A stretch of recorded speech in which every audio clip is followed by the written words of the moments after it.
স্বামীর যৌন দুর্বলতা নিয়ে খোঁচা নয়, পাশে থাকবেন যেভাবে। যে নারী তার স্বামীর যৌন দুর্বলতায় পাশে না দাঁড়িয়ে তাকে লজ্জা দেয়, সে কি আদৌ স্ত্রী হওয়ার যোগ্যতা রাখে? কথাটা শুনেই তোমার কি গায়ে কাঁটা দিয়ে উঠল? রক্ত গরম হয়ে গেল? ভাবছ এ কেমন নির্লজ্জ কথা? সব দোষ কি নারীর? একজন পুরুষ বিছানায় ব্যর্থ হলে তার দায়ভার কেন স্ত্রীর ঘাড়ে পড়বে? থামো, একটু দম নাও। পুরোটা পড়ার আগে কোনো সিদ্ধান্তে এসো না। যদি রাগ, ক্ষোভ বা অপমান বোধ করো, তবে বুঝে নিও এই লেখাটা তোমার জন্যই। কারণ সত্য সবসময় তেতো হয়, আর এই তেতো সত্যের মধ্যেই লুকিয়ে আছে তোমাদের দাম্পত্যের সবচেয়ে মিষ্টি সমাধান। তোমার স্বামী কি আজকাল তোমাকে এড়িয়ে চলছে? রাতের বেলা ঘুমানোর ভান করছে? কিংবা কাছে এলেও কি তার মধ্যে সেই আগের আগুনটা নেই? তুমি কি অনুভব করছো যে সে শারীরিক সম্পর্কে আগের মতো সক্ষম নয়? আর তুমি কি করছো? মুখ ঘুরিয়ে শুয়ে থাকছ, দীর্ঘশ্বাস ফেলছ, নাকি পরোক্ষভাবে তাকে বুঝিয়ে দিচ্ছ যে তোমাকে দিয়ে আর কিছু হবে না? যদি এর কোনো একটিও তুমি করে থাকো, তবে জেনে রাখো তুমি শুধু তার সমস্যা বাড়াচ্ছ না, তুমি নিজের হাতে তোমাদের সম্পর্কটাকে গলা টিপে হত্যা করছ। কারণ পুরুষের যৌন শক্তি যতটা না শারীরিক, তার চেয়ে 1000 গুণ বেশি মানসিক। তার পুরুষত্ব তার মস্তিষ্কে বাস করে, তার আত্মবিশ্বাসে বাস করে। আর তুমি যখন তাকে লজ্জা দাও, তখন তুমি তার সেই আত্মবিশ্বাসের শেষ অংশটুকুও ধ্বংস করে দাও। তার যদি কিছু করার ক্ষমতাও থেকে থাকে, তোমার অবহেলা আর তাচ্ছিল্য সেই ক্ষমতাটুকু কেড়ে নেয়। তুমি কি সত্যিই একজন স্ত্রী, নাকি শুধুমাত্র একজন রুমমেট? একবার নিজেকে প্রশ্ন করো তো, তুমি কি পারো না তার এই কঠিন সময় ঢাল হয়ে দাঁড়াতে? তুমি কি জানো একজন স্ত্রী চাইলেই তার স্বামীকে এই অন্ধকার থেকে টেনে তুলতে পারে? হ্যাঁ, তুমিই পারো, তোমার হাতেই আছে সেই জাদুর কাঠি। কিন্তু তুমি কি সেটা ব্যবহার করতে জানো? প্রথম ধাপ, রান্নাঘর হোক তোমার ভালোবাসার পরীক্ষাগার। ভালোবাসা শুধু মুখের কথায় হয় না, সেটা প্লেটেও সাজিয়ে দিতে হবে। তার যৌন শক্তি ফিরিয়ে আনার জন্য তোমাকে একজন পুষ্টিবিদের থেকেও বেশি স্মার্ট হতে হবে। কি খাওয়াবে? তার খাবারের তালিকায় রাখো জিঙ্ক সমৃদ্ধ খাবার, যেমন কুমড়োর বীজ, ঝিনুক, ডার্ক চকলেট। এমন খাবার খাওয়াও যা তার শরীরে টেস্টোস্টেরন হরমোন উৎপাদনে ঝড় তুলবে। রসুন, কলা, ডিম, তরমুজ এগুলো শুধু খাবার নয়, এগুলো তার শরীরের জন্য এক একটা শক্তিশালী ঔষধ। কি বাদ দেবে? এবার শোনো আসল কথা। ভালোবাসা দেখিয়ে তার প্লেট থেকে কোন জিনিসগুলো সরাবে? অতিরিক্ত তেল, চর্বিযুক্ত খাবার, ফাস্ট ফুড এগুলো তার রক্তনালীকে সংকুচিত করে দেয়, যা সরাসরি তার পারফরম্যান্সে প্রভাব ফেলে। তার সিগারেট বা মদের অভ্যাস থাকলে সেটা বন্ধ করার দায়িত্ব তোমার। মিষ্টি কথায়, ভালোবাসার আবদারে তাকে বোঝাও যে এটা শুধু তার জন্য নয়, আমাদের জন্য কতটা জরুরি। পারবে না তুমি এতটুকু? নাকি বাইরের খাবারের অর্ডার দেওয়াই তোমার কাছে সহজ মনে হয়?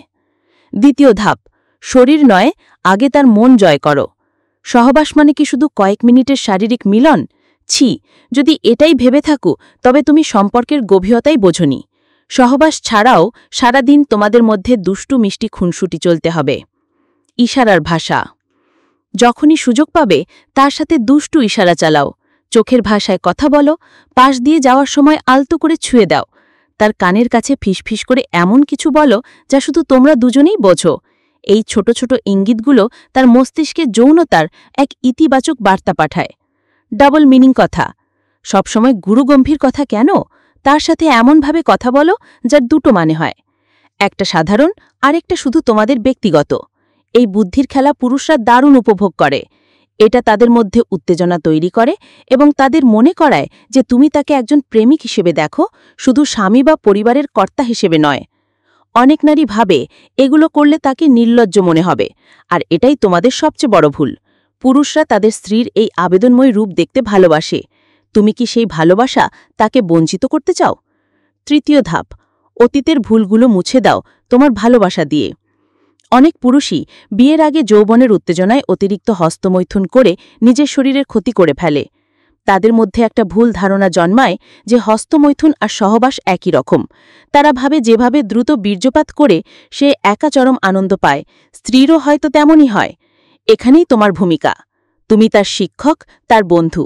তাকে ভালোবাসার সাথে বোঝাতে হবে যে সহবাস একটা দ্বিপাক্ষিক যাত্রা, এটা কোনো দৌড় প্রতিযোগিতা নয়। এখানে একে অপরের আনন্দ, ছোঁয়া এবং অনুভূতিই আসল। তাকে শেখাও নারীর শরীর কিভাবে সাড়া দেয়। তাকে বোঝাও তোমার আনন্দ কিসে হয়, এই জ্ঞান তুমি ছাড়া আর কে তাকে দেবে। চতুর্থ ধাপ, বিছানায় হও অভিনেত্রী, হও প্রেমিকা।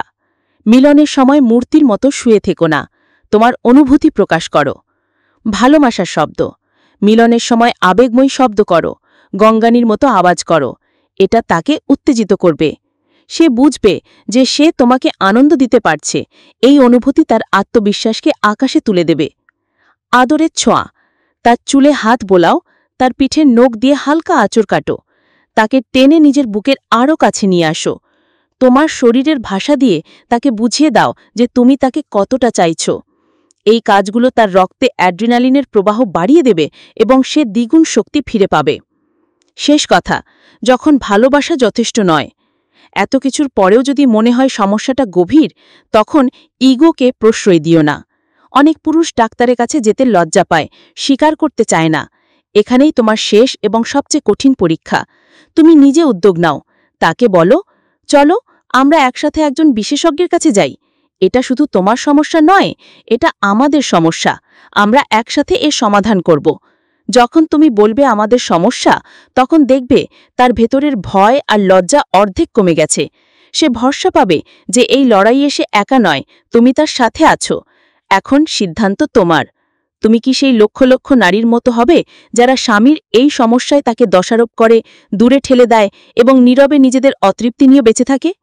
নাকি তুমি হবে সেই স্মার্ট, সাহসী এবং প্রেমময়ী নারী যে নিজের জ্ঞান, ভালোবাসা আর বুদ্ধিমত্তা দিয়ে নিজের পুরুষকে আবার রাজার মতো ফিরিয়ে আনবে, যে নিজের হাতে নিজের সংসারের সুখকে গড়ে তুলবে? মনে রেখো, একজন সত্যিকারের অর্ধাঙ্গিনী শুধু সুসময়ে পাশে থাকে না, সে দুঃসময় ঢাল হয়ে দাঁড়ায়। এখন বলো, তুমি কে, একজন অভিযোগ কর্তী নাকি একজন সমাধান কর্তী?